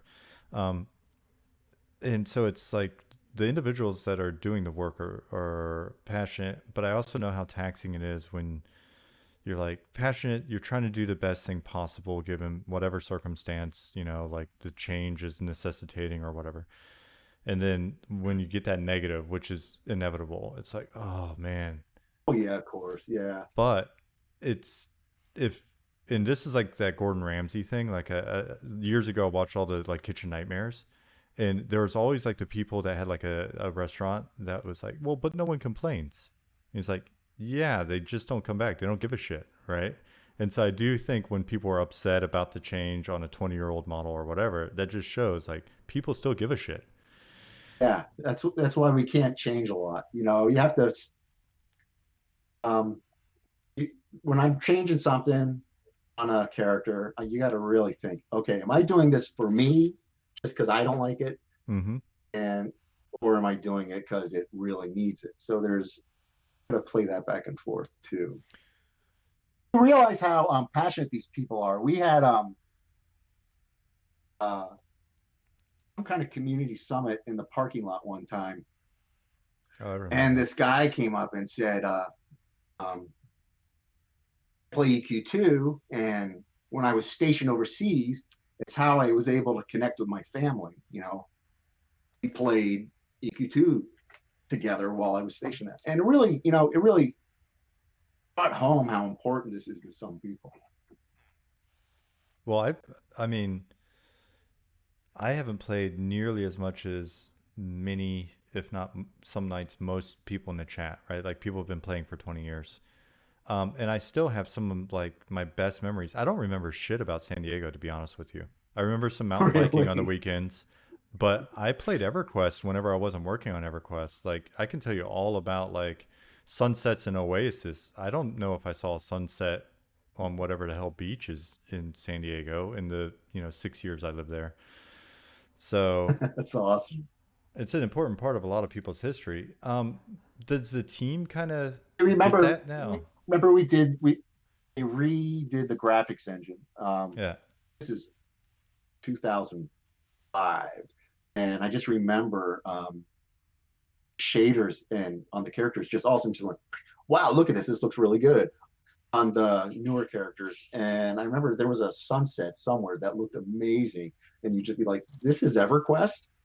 Mm, So getting the old characters up to the fidelity of the new characters is would really change a lot. yeah. And I guess I was misstating my question, which was like, my assumption is it shouldn't be a question. My assumption is that the team that's there is pretty damn passionate about it. Um, so is there a lot of sort of drive of like, all right, so what are the next 10 years going to look like? Yeah, there's definitely that. There's I think this is going on way longer than 10 years. And there's plans going on. I can't Yeah, get yeah, into no, it, that's fine. but yeah. Yeah, We really want to keep this license going, and so we're not going to let it die. absolutely. Yeah. Yeah. Now, I know you can't say anything, but it's exciting. The stuff you haven't said so far is still got me excited. So, let's see. What was the hardest model to animate? Does the model size make it any more or less difficult? The hardest model to animate. So we did Care Firm, the sleeper. Um, and this is a lot of times we'll change a character in EQ2. At our Care Firm, it looks nothing like the sleeper because the sleeper was 60 polys and it was just this white clear thing, right? Mm. Our our Care Firm is green, but he has a little bit of that glowy quality on him. So we were trying to, at least have some, but I put so many joints in that character. He is really difficult to animate. And I don't know if you guys play EQ2. He did this whole thing where Cara Firm fights this character, Rowan Thayer, and they get shot to the moon. I animated Cara Firm to the zone. So I actually had the zone guys give me the geometry because he knocks over statues, and it ended up being this enormous cutscene that took months to animate, and we're never doing it again because of the work it took. But it came out really amazing. Normally a character in EQ2 and EQ1, here, I attack, I come back here. I'm always coming back to the same spot. That's difficult because sometimes you want to step through and keep going, but you can't because you got to always step and come back. Airfirm was great because I had the zone, he was just animating all over the place. It's a lot of fun, but he was tough. Seconds built it. Yeah, I forgot the whole step and come back thing. That was always an issue. Yeah. There Always have come been back to the root. a couple of questions about just like, I'm noticing theme. There's like the ability to. Is there a way to edit textures modeled locally? I think that kind of relates to what Zoidberg was asking as well, which is when revamping EQ1, is there no way to have a toggle on-off switch for choice of texture packs, like new remastered packs, Halo, etc.? Yeah, that's more of a code question. Yeah. And my I assumption, guess. Sure. yeah, for texturing maybe, but then anything that changes geo, right? That probably creates some issues. But yeah, I figured I'd ask since it's What in here. is the most, let's see, what has been the model you enjoyed working on? So there's a couple I really had fun with. On EQ1, that little tinkered gnome bot, he was a lot of fun. He's one of the last characters I did before I left. Mm-hmm. And just I did this funny little dance on him. And I redid him in EQ2 and tried to get that dance. So he kind of does it in EQ2. But meat beasts were a lot of fun. The ducks we had a lot of fun with those ducks. And there's a funny story. A player on the forums, Katana Llama, he just was posting he wanted a rabbit. He wanted a rabbit. So we did the rabbit for him. Then his pal Error gets on and starts doing this duck campaign. And this forum page just went hundreds and hundreds of posts. So we started really, I remember there was a fanfare and Katana Llama goes, "How come you're not doing the ducks?" And I said, "You got to tell Error to be louder." So all of a sudden, the next day, the forums went with all these duck posts. It was hilarious. So we did the duck. And then for a while, we had Serena was just bugging me about doing a broom. You got to do a broom. I want a broom mount. I want a broom mount.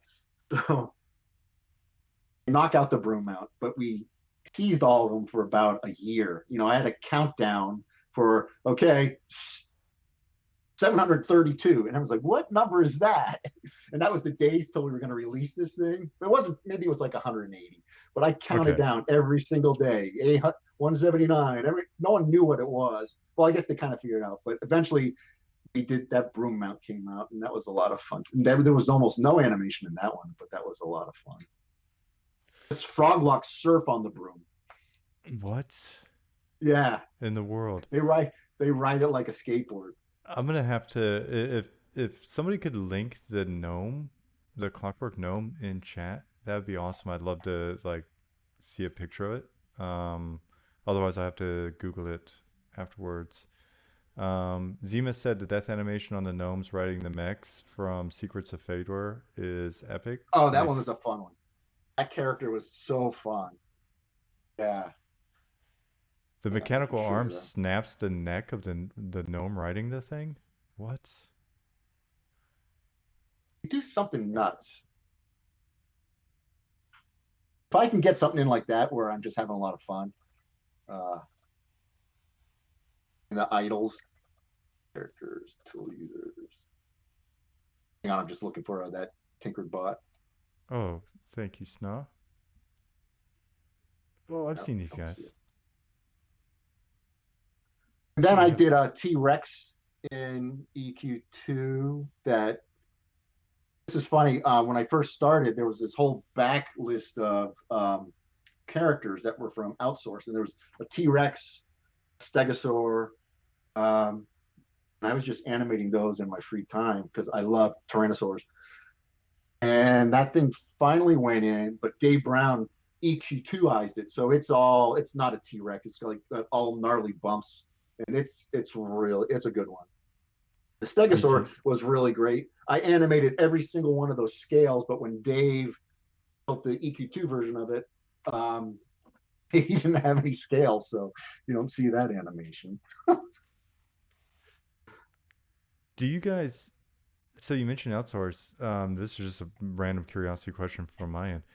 Have you been able to outsource animation at all? Have you had any luck in that department, or no? It's tough. It's really tough for what you have to do in Mhm. our engine, and just to deal with all the different characters. We haven't tried it. At some point we might, but we haven't really talked about that yet. Yeah, I've had challenges with it in the past, especially. So I just worked on a online horse adventure game, and the animations were like the number one thing that our audience, like they went through animations with a fine tooth comb. They were so intense. They were as intense as 12 to 14-year-old girls can be about animations in a virtual world. Like, but it was, because every new horse has unique animations, and they know, right? They know how an Andalusian works, right? And so The trotting and the prancing, it's all different, right? all different, dude. Oh my goodness. Biometrics of horse discussion. When I was on Pirates of the Burning Sea, I snuck an animation in, and it was an emote, and it was /toot. So if you want /toot, your pirate farted. And there were some people that were so mad because all people were doing on the docks was standing around going, it was so funny.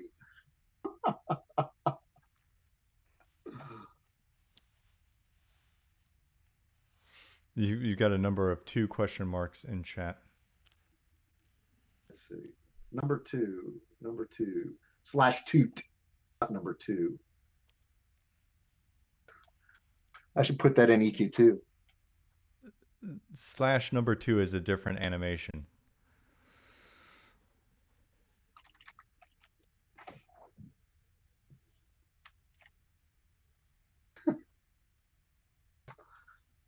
Oh, there's Have you ever- Rosie Posey.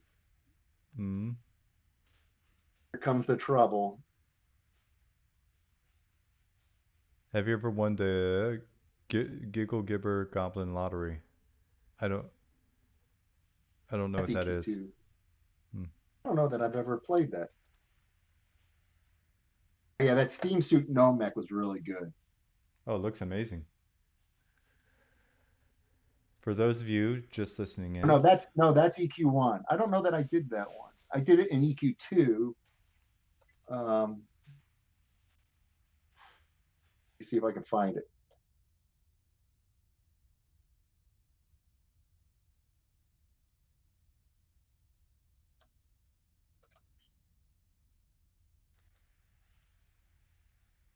No.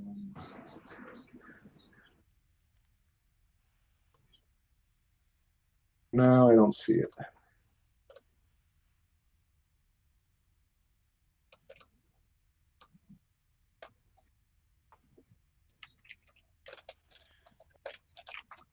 Oh, here's the gnome, but without a head, if you remember this.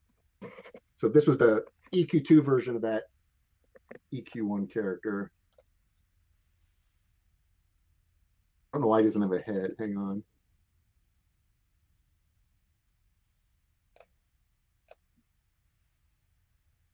There he is.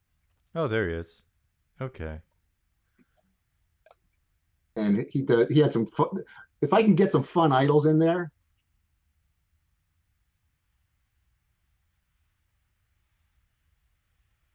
And he's asleep. The key turns. Oops. Yeah, I swear I'm familiar with this one. I don't think I've ever seen that happen. And then when he dies, let's see. Hang on. This is our in-house character tool.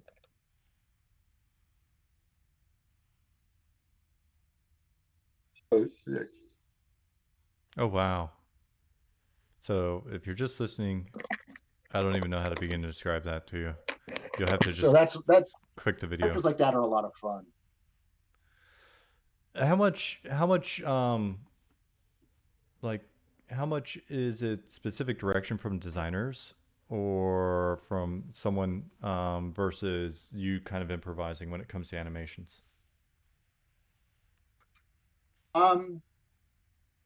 Usually if I get someone has a special thing they want, they'll come and say, I want this, I want this, I want this.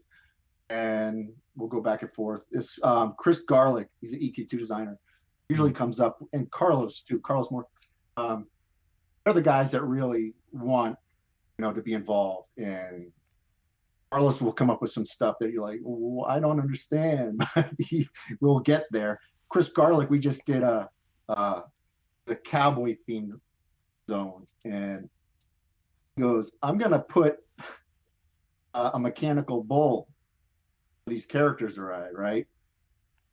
I think Nick Viator, he's the environment guy. He's going, well, why don't we make it a meat beast? So we gave him this mechanical meat beast. What? And that's amazing. Yeah, when the character clicks on it, he starts riding it, and it was fun. A lot of people were working on that, so there was a lot of back and forth there on that mechanical meat beast. But is that out yet? Is that out, or is that? Yeah, that was a spring expansion. Okay. It was nuts. So how many animations do you typically does each character need? EQ is great. An EQ NPC needs 13. That's very. I can knock that out in 3 days, 3 days. EQ2 character, a monster needs 50-ish. So if just a monster, 50. About 50. If it's a tool user, like someone that is a biped who's going to be using different weapons, there's about 75 animations. And that a tool user will usually take me a week and a half to 2 weeks, depending on tentacles and tails and stuff like that. So when you say tool user, the operative, if I think the NPCs for EQ1 are a little limited. They're always in combat idle. I would go another 10 animations, so about 25, I think would really fill out that character. So then he could be idling, combat enter, combat exit, and probably a few more idles. Right. When you say tool user, I mean, that's fairly, is that like if something's using a pickaxe, or is that like code for? That's just it could be used in a pickaxe. It could be using a weapon, whereas a monster won't have a weapon. He'll just be, attacking. So if he's holding something And if he's gonna use talking animations, then he's a tool user. Okay. And then the difference between like the 50 and the 13, is it because of things like facial expression and all that stuff? Why are there so many more? They went a little bananas when they were coming up with the list, I think. Like the EQ2 players have thousands of animations. I think an EQ1 player has 100, maybe. So there's a happy medium. I think if I were going to be doing a character, it'd probably come in around for a really good player character going. You could do it in 125 animations, Right. and that's including all the no, yeah, all the emotes. Yeah, I'd say 125. But for the reason that the NPCs are just so few animations, they only have one attack. Mm-hmm. They have a death, an ouch, and a jump, a run and a walk, and a couple others. Now, we had done a new animation tree 2005. So if I want to add animations into there, I can. Like those orcs, they had 3 different casts. They had a bunch, 3 or 4 animations too. So the ability's there to add more animations. Some of the best animations in EQ are the idols of death. There's a kobold in EQ, and Fister always loved when you went to loot the body, it would jump back up, right? So it'd scare him. And we redid those kobolds, and I remember Fister came down and said, I need that thing to attack me when it's dead. So that's still there. And then it's also in the EQ2 version too.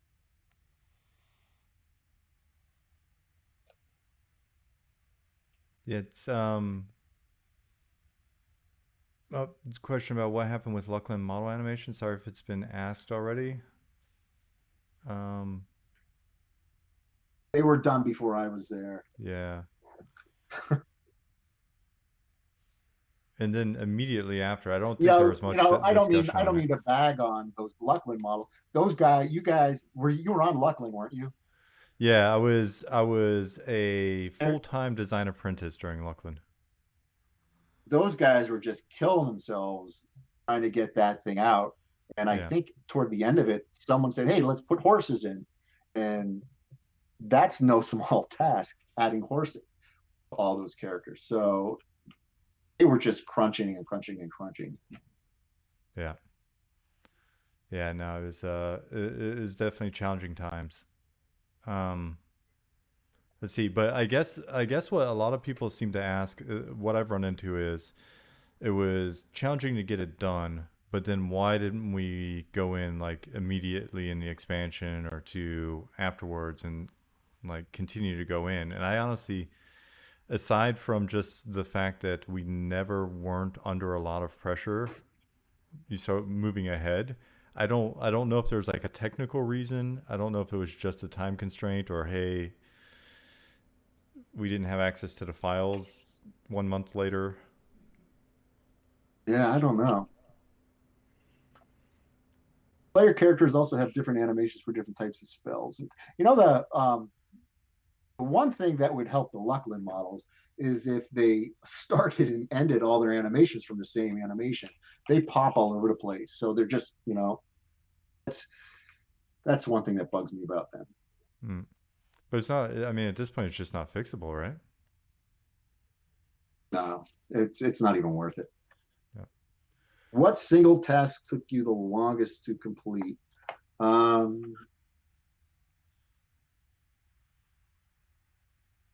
Got a task coming up that's going to take quite a while.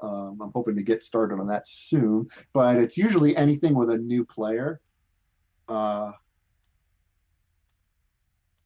We did Erican. Those took a while. We've done vampires. Those always take a while. Oh, this is a question for you. How soon after Luckland ship was Pop being worked on? That's a weird period because it feels like Luckland it was the usual sort of, as Lachlan was wrapping up, there was basically pop pre-planning. The challenge is that was a period where the people that were initially doing the pop sort of concepting and pre-planning were the ones that were first to go to Sigil. So that was really like, That's what I so thought. Lachlan became, there's this like bit of chaos at the end of Lachlan, because Lachlan was just chaotic all the way up until when it shipped and through ship, to be honest, because stuff wasn't done even when it shipped. There was still work going on, after it shipped. So there was that. And then it felt like there was the kickoff for pop and the commitment for pop. It had been committed to.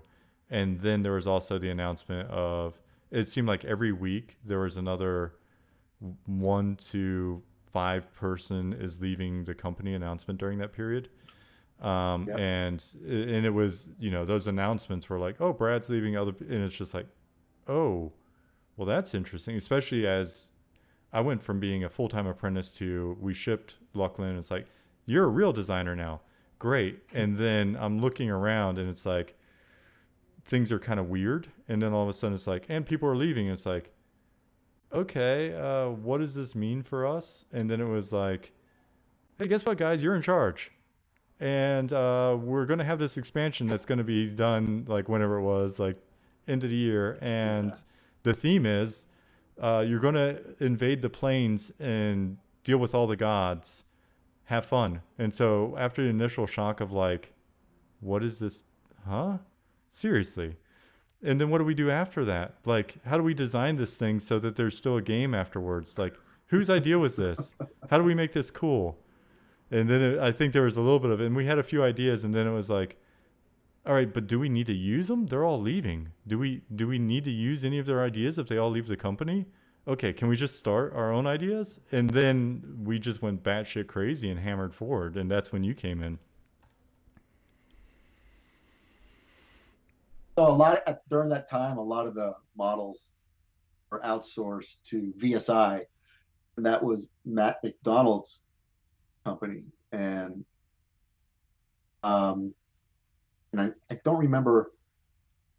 I didn't have to deal with those a lot because I pretty much was just doing the gods. Mm.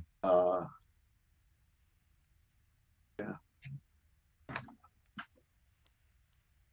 So Ergo, thank you very much. I appreciate it. Genghis Khan, was Wrath Council not finished when people got to it? Just curious. Here's my recollection on that.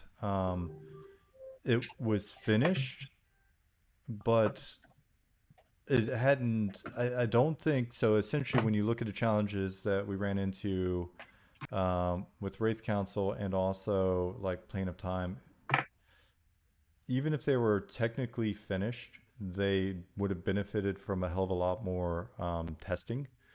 And at that point, like we were done. So the stuff that was even technically finished, it just wasn't tested to the point that it needed to be, if I remember correctly. And then with Plane of Time, another element on top of that was a challenge for us was we really wanted it to be as much of a surprise as possible as well. In terms of, holy shit, we have a 4-headed dragon, and like it really wanted it to be something very unique and surprise the players, which that is one of those, your first year, 2 years in the design sort of discipline mistakes that you make, where you're like, if we don't show it to them, then they'll be surprised. And that'll be worth it. No, if we don't show it to them, they'll be surprised because the shit doesn't work, and then they're going to be upset. So, heard you talk about Soul Row and Ralos a lot. Did you enjoy those more than the Soul Row is a place in my heart because he was the first guy that I did in EverQuest. Zach, I really enjoyed because I've animated him 3 times. So there's actually an EQ2 version of Ralos. There's the E version, and then there's the new. I wish Dave was around because he could get the screenshots. He was really good. I really like doing the Valen and Talon Zek. They were kind of cool. It's fun for me when I get to redo these characters in EQ2. The engine is a little more animation friendly, so I get to do a little more with them. When I did Soul Row and EQ2, yeah, his hands, but I'm only using one. So when he's spinning, I'm doing this hand switching stuff with him. So it goes like this, disappears from this hand in one frame and appears in this one. So he's twirling batons like crazy. So he was a lot of fun. Yeah, I swear. So I think I saw like a video of that and was like, what the? And then I realized I was looking at an updated version. Oh, look, Hartsman's here. There's Scott. Hartzman. He's in chat. So good to stop in here Still and owes me just see money. Tom's happy face and get a healthy dose of Luckman PTSD. Hartzman brought gin. A little early here, Scott. I don't know about you. And Todd Schmidt. There's Todd Schmidt. So, what other questions do we have?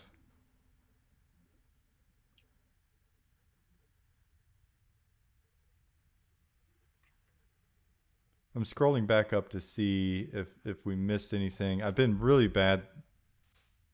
Moderators, I've already apologized in Discord. It's been very distracting for me today. There's been a little background noise, so I totally forgot to even check Discord. I've just been staring at chat. Let's see. I mean, wondering what was the most difficult model for Tom, or did you miss that one? We was that the goat woman with the flags? Yeah, in EQ1. We had an expansion in EQ2 where everything had tentacles. It was, almost every character was octopus type kind of thing. And that gets really old after, when I'm animating a new character, I would say 60% is fun and 40% is just like, okay, here's his turn animation. Here's his this and next to that. And I always usually animate the fun ones first. So then I've got a few days of just like, I'm going to kill myself. But these tentacles, the thing that's usually good with animating these monsters is everything's a little bit different. We did a spider bear. Those tentacles, everything. Oh, it's like, oh, more tentacles. And here comes some more tentacles. And we did a expansion a couple years ago, and it was all dragons. It was almost all dragons, and you think that's going to be the greatest thing, and you're like, we're doing dragons. After the first two, you're like, it's all starting to look the same. So let's see. Like on that note, though, I'm curious if there was more. I've had this discussion with other animators. If there are more things like actual cutscenes and things like that. I've got strong opinions on not using them. I don't enjoy them. I try to get through. The EQ2 engine isn't very friendly with cutscenes. And usually don't have a whole lot of time for that kind of stuff. But as an animator, if the engine was better for it, would you be more into it? Yeah, probably. Chris Myers, he was a longtime EQ2 animator. He did amazing sequence with, I think it was Balon, and he animated to the zone. The door came flying open, and he came busting through. It's probably one of the better characters in EQ2. It was great. It was really well done. It's nice to always have an animator besides working solo, because you're always throwing ideas off each other, trying to top each other, and you're just making each other better. If you have a team of guys around that are just all really great, you're just going to get better. Did teaching help as well in that regard? Teaching did help me out a lot, because it really made me have to go back to all the intro principles, and it really sunk in my head. there was no way I was going to make an animator out of half these kids in 11 weeks because there's an 11-week course. But a couple of them we hired and were working with us for a while. So Yeah, it made me feel good that I was able to, get the knowledge out there. right on. Um, Oh, I didn't animate the opening sequence on that dragon attack. I'd like to redo it. That would be fun in EQ2. It's a and little then rough. Wacky Marv asked if you animated all of the Veil of Alaris aliens. I don't think I did. Was that EQ1?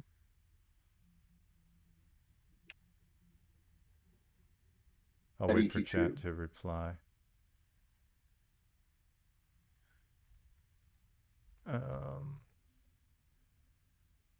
no, it doesn't look like the years line up for that. And then J Properworm asked, how many hours a day did you work during peak times? I'm usually when I'm in the office, when we're in the office, I'd get in about 8:30 and I'd leave 5:30. Now I'm starting at 7:38 and I'm off at 5:30. So about the same. Okay. I'm getting more done at home though. We'll say that. What about during pop? I look back Oh, on pop. all of the crap that like there's so many characters and so many zones. Yeah, I would say pop. We were making 12-hour days sometimes. I haven't had to work, um, you know, 18-hour days or anything like that since Blasto. Blasto was the worst crunch I've ever done. That's a PS1 game. Um, and I'll never do it again. You just stop getting work done. Your creativity just goes out and you just Mm. burn out so fast. So I get enough done in 7:30 to 5:30 to keep everybody happy, I think. We've hit on a lot of specifics. I'm curious when you look back, like, and it doesn't have to be like we're not saying explicit stack ranking or whatever, but are there a couple of moments where you look back during that time and it really just stands out as like sort of that your favorite period? Um, During development on EQ1, you mean? in general, I mean, you've been there for 18 years. So I'm curious when you're at a company for 18 years, working on a property for 18 years. I would say it's funny because it comes and goes.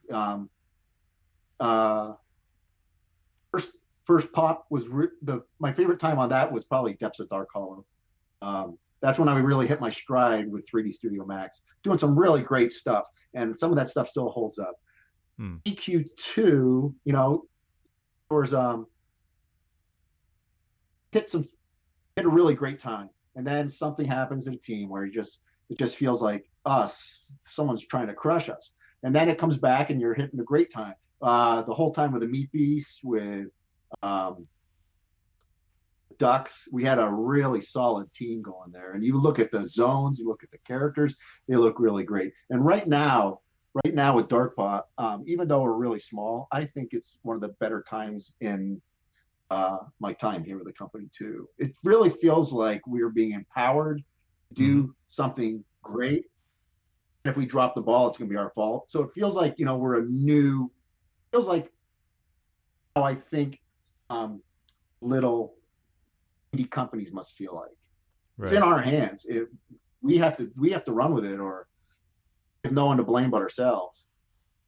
Yeah, that's got to be nice. There's no like bureaucratic sort of layers you've got to go through and all that. It's more There just a really aren't. Whatever was there is been cleaned up, and they trust us.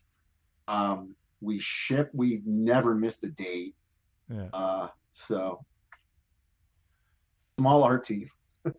Yeah, it's awesome. I mean, I'm I'm really curious to sort of continue to watch the development, knowing roughly now that I've got sort of an image of the team size and stuff. Because I'm still, um, I think when you're so familiar with the property, you're so familiar with the tools, you're familiar with each other at this point. You don't have a lot of Yeah. overhead. I'm excited to see some cool stuff. continue to come out. And yeah, man, it's I would say, and this is a weird one, but I've got to ask it anyway, just again because why not? Like that company transition to where you're at now. Like how long is that taken? I mean, it's a much smaller team size, but it does sound like that you're describing a lot of positives and stuff. Like, has it been that way for a while? Is this something that's sort of just happened in the last year or two? Like, Sony Online and Daybreak, it's always been for me, EverQuest teams and the rest of the company. You hear things about the other company that I didn't even know about because I'm having such a good time on the EverQuest team. We're all so tight. So getting to this hasn't been an overnight thing. There was plenty of planning to get Daybreak or Darkpaw going, and it's just starting to feel like we're hitting a groove. It's nice. Where COVID came along, everyone's trying to do crazy shifts with, just trying to get this game out when no one's at the office. That was a learning curve. I think we're all doing really well now. yeah, Oh, yeah. So Ryan Barker just popped in as well. Caterin. hey, Ryan. And he was there for 13 expansions on EQ. Like when he came in and talked to us about that, I was just like blown away.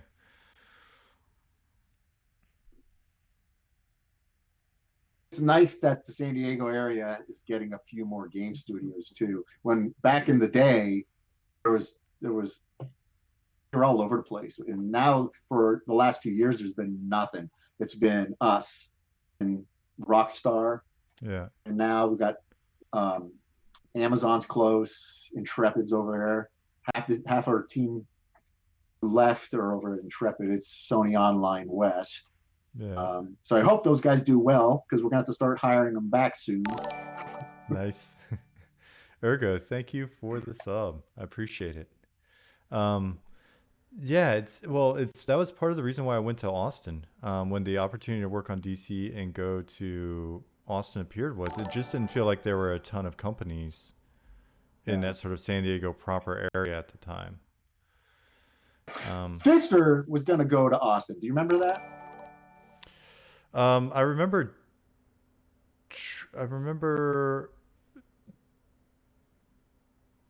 that discussion, but it was He wanted thank me you to for the go follows. with them, and I said I'm not going to Austin. Yeah, He I'm was going to trying run to that think. studio, but then he left. He left soon after that. Yeah, actually I kind of paused on that one because it was like I was trying to remember if Dallas, another individual, like I think he was an Austin dude though, but I thought they knew each other. Anyway, I totally forgot about that. And it's weird because when you said it, like I just had to like stumble and pause because I was like, oh shit. Yeah, I think was that a discussion? And Yeah. it's weird to think how my life would I have forget- changed. I forget the reason why, but that just popped into my head. Yeah. Oh, this is so weird, man. Like that kind of. Well, I think we would have been able to ship the DC universe in under 5 years had he actually come out. That would have been fun. Oops. Oh, Well, I guess we man. should probably start wrapping this up. Yeah, I think so too. We're hitting that point, dude. Yeah. I appreciate your time. I'm scanning chat right now to see if there's anything we missed there. I don't think so. Some thanks, Jedis. Thank you so Thanks much. everyone for listening to my nonsense. Yeah. Appreciate everybody being here. If you missed any critical question, if you watch the VOD and you think of anything, let us know.